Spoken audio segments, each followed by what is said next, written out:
নমস্কার বন্ধুরা, আমার কুকিং চ্যানেলে আবারও সবাইকে স্বাগত। আজ আমি আপনাদের জন্য নিয়ে চলে এসেছি, যারা এই গরমে চা পছন্দ করেন কিন্তু চা খেতে পাচ্ছেন না, তাদের জন্য চায়ের একটা ঠান্ডা ঠান্ডা রিফ্রেশিং রেসিপি।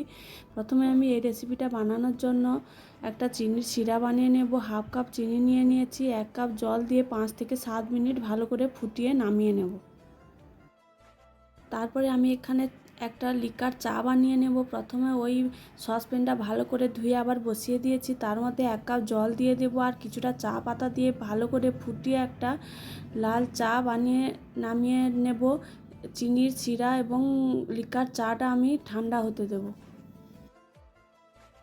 তারপরে এই রেসিপিটা বানানোর জন্য আমি এখানে একটা সার্ভিং ট্রের মধ্যে নিয়ে নিয়েছি একটা বাটিতে কিছুটা লেবুর রস, আর নিয়েছি কয়েকটা আইস কিউব বা বরফের টুকরো, আর নিয়েছি পুদিনা পাতা আর লেবু স্লাইস করে কেটে নিয়েছি।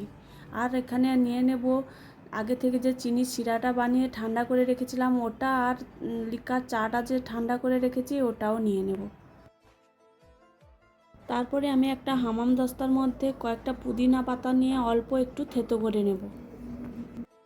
সমস্ত উপকরণ নেওয়া হয়ে গেলে ওই সার্ভিং ট্রের মধ্যে দুটো গ্লাস নিয়ে নেব। ওর মধ্যে দিয়ে দেব আগে থেকে যে পাতলা পাতলা করে স্লাইস করে লেবুগুলো কেটে রেখেছিলাম ওগুলো দিয়ে দেব, আর দিয়ে দেব পুদিনা পাতা, থেতো করা পুদিনা পাতাগুলো দিয়ে দেব, বরফের টুকরো দিয়ে দেব, আর লেবুর রস 1 চামচ করে দিয়ে দেব।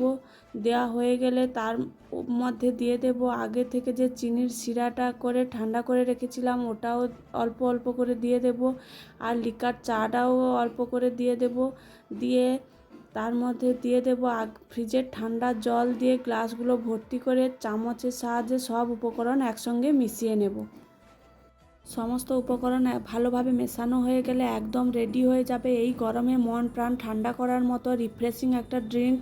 আপনারাও বাড়িতে কয়েকটি উপকরণ দিয়ে এইভাবে বানিয়ে নিতে পারেন, ছোট বড় সবারই পছন্দ হবে।